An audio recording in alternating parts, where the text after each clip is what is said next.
Wyles. And he went on to do great things, which didn't surprise me, in college. And presenting for Larry tonight will be his daughter, Michelle. So Michelle Herbert coming up here will be presenting for her daddy, Larry Wyles.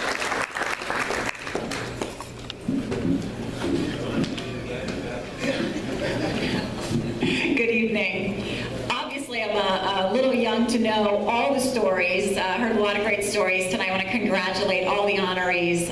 Just fantastic stories, and what wonderful athletes, of which my dad is absolutely one of. We heard so many stories growing up. He was not shy about telling all the stories of all of his sports accomplishments and all the friends he had. Kenny and Danny are here, and a lot of his other friends. So one of the things that he did when he asked me to introduce him is he said, "Good God, Michelle, please don't be boring. Please don't just stand up there and tell story after story about me." He said, "I want it to be a little bit interesting or a little bit unique."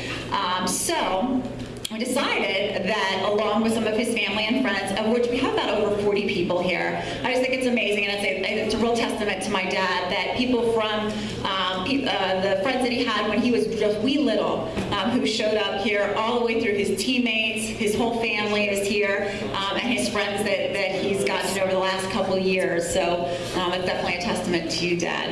And I was going to sing a serious song, you know, "Wind Beneath My Wings" or something really beautiful, and we decided to forgo that. This is a song that reminds me of my dad growing up, and you know what's coming, don't you? He'll love it. So anyway, some of our family and friends are going to join in. If you know the chorus, please join in. Oh Lord, it's hard to be humble when you're perfect in every way.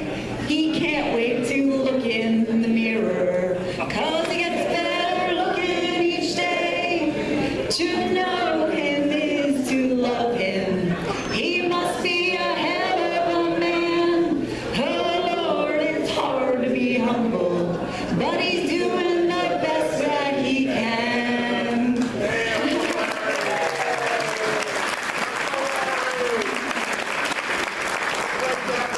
And a little about his life. Playing basketball at Tussey, he told us he was a big deal. If you didn't catch an elbow, you were blindsided by the quick steal. 3 Larrys, 2 Brumballs, and a Weimer were the core of the '61 team. They had short shorts and knee socks and flat tops. They thought they were every girl's dream. Oh Lord, it's hard to be humble when you're perfect in every way. He can't wait to look in the mirror, 'cause he gets better looking each day. To know him is to love him. He must be a hell of a man. Oh Lord, it's hard to be humble, but he's doing the best that he can. Then off he went to E-Town, where his sister did most of his work. There he met my beautiful mother, certainly the best of all college perks. Now retired and loving farm life, 160 acres he tends. Who knew number 21 was such a big shot? Well, we did. Your family, your teammates, your friends. Oh Lord, it's hard to be humble when you're perfect in every way. He can't wait to look in the mirror, 'cause he gets better looking each day. To know him is to love him. He is a hell of a man. Oh Lord, it's hard to be humble, but he's doing the best that he can. My dad, Larry Wyles.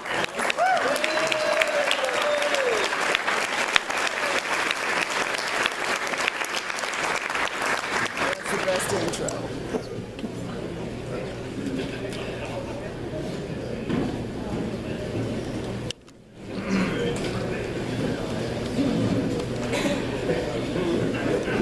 Thank you, Michelle. Can you imagine living with that for the last 15 years? What a great and remarkable wonderful daughter. And good evening, folks. It's good to be standing up here. And I used to play in front of thousands of people, and I don't think it was as intimidating as it is with this crowd here tonight for me. I would like to begin by congratulating all the inductees who came before me. It is such a privilege to be among such great athletes. And congratulations to the Huffman boys from Tussey Mountain on getting your Community Service Award.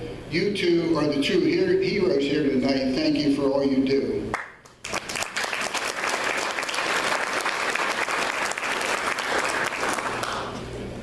And now to share a little of my story. I always wanted to be Roy Rogers, or the Lone Ranger, or sometimes Roberto Clemente, Mickey Mantle, or Willie Mays. But then when I would awaken to the sounds of roosters crowing and cows mooing, I knew I was still on the old farm in the valley next to Tussey Mountain outside of Saxton. Life for me began in 1943 while the world was literally being torn apart during World War II. The valley next to that majestic mountain remained virtually untouched and unimproved. During those times, my life was different than today. It was much simpler. We had no bathroom, no TV. We took a bath in a round metal tub once a week, whether we needed it or not. We cooked on an old cook stove and heated our house with a wood furnace with no heat on the second floor. Some of you old-timers remember that. We had no well, but got our water from a gravity flow pipe from the mountain. Daily, our cows were driven to the mountain pasture by me and would drink from the same stream where we got our water. As cows do, if you know cows, they would stand in the water to drink and would pee in the water. John back here just said it. Daily, I would hear one of my three sisters, who are here tonight, yell at me as they drank a glass of water. Larry, those darn cows peed in the water again. Do something about it. As though I had control over those old cows. I never got used to drinking cow pee myself.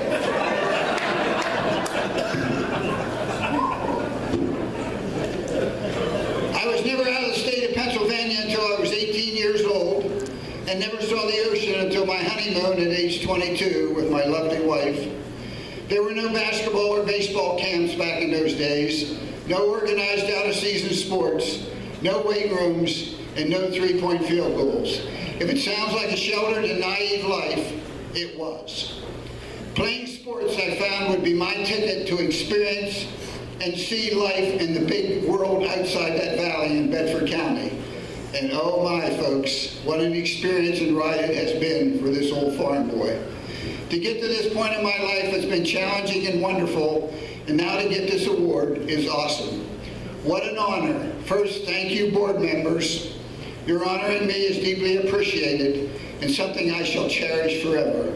And much thanks goes to Jeff Torito and Ron McCann for orchestrating my induction.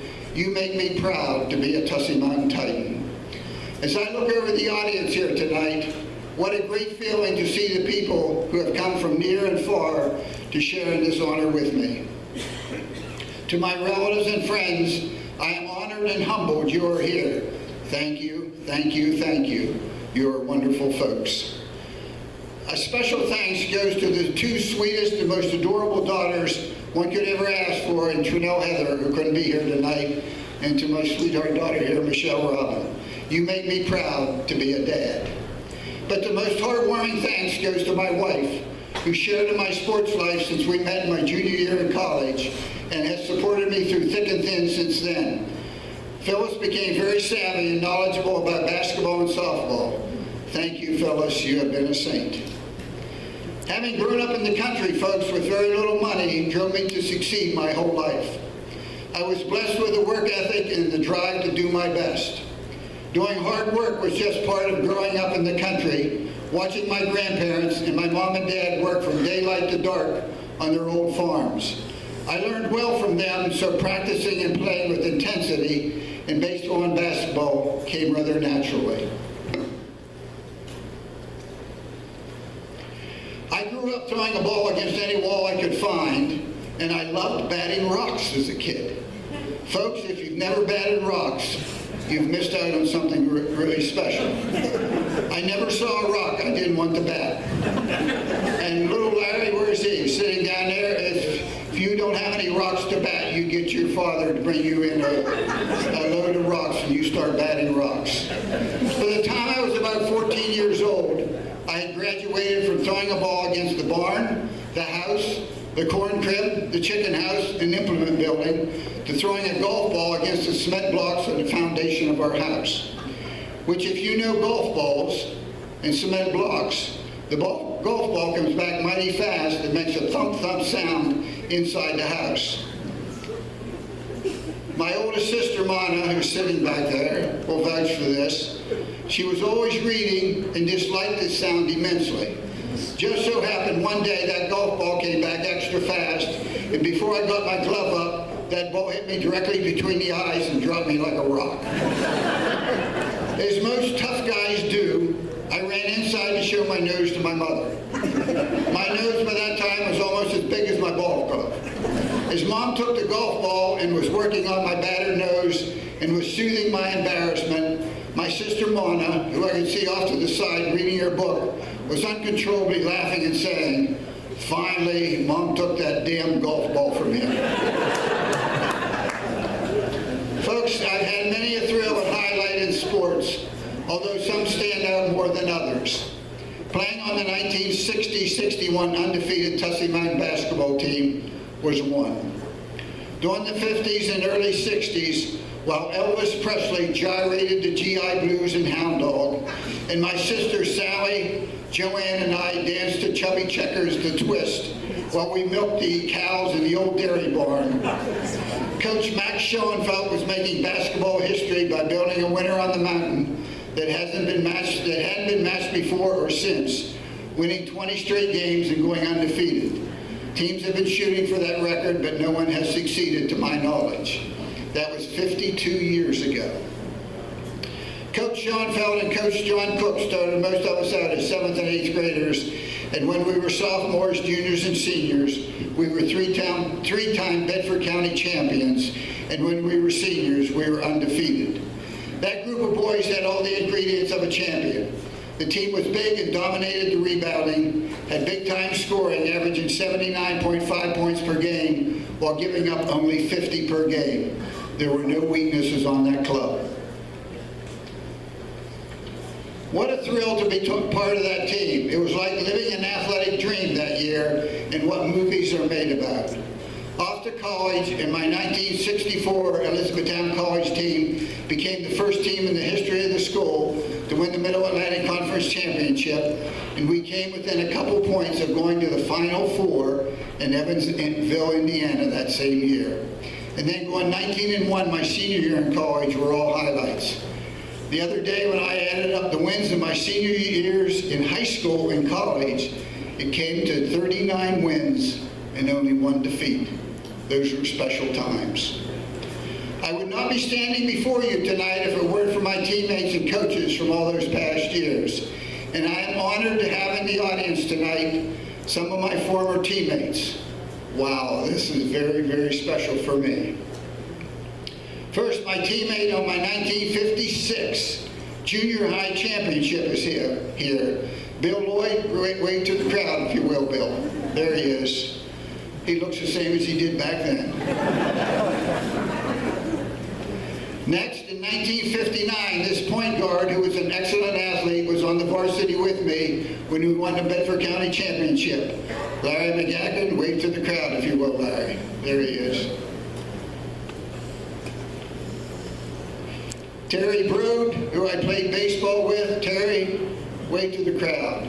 Thank you, gentlemen, very much. Next are my teammates from that undefeated 1961 team. I'd like these guys to stand, if you would. The guys that played on my undefeated 61 team, get up.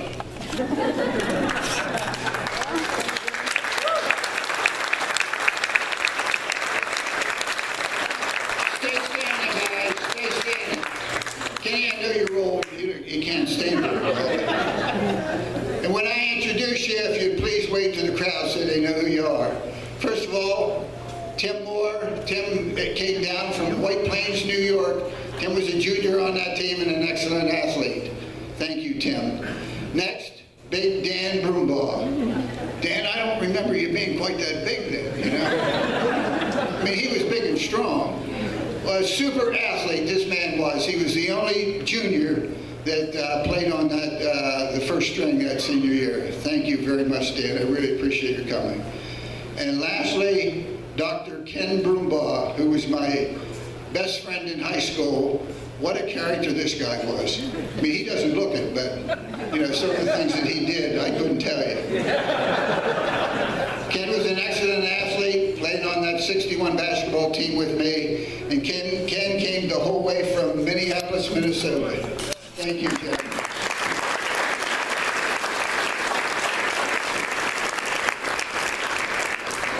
These guys were my buddies, and I am so humbled and grateful that they've made the trip.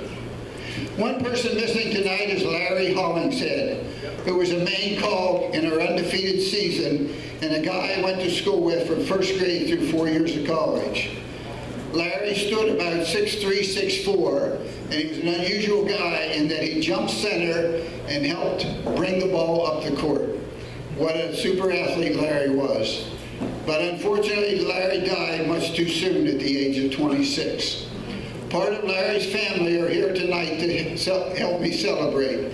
It's been 44 years since I've seen them. They're sitting down front here with me. Larry's wife back then, Sue, is here. His sister Carolyn and his brother George are all here. Wave to the crowd, folks.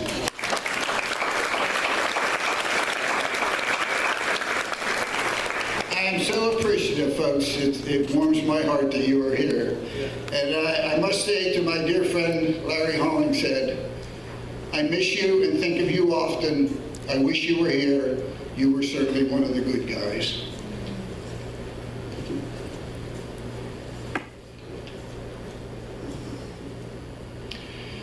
I was so blessed in the world of sports to have experienced many personal honors and highlights, but something more important touched my heart athletically. That was teaching and coaching my two daughters in sports.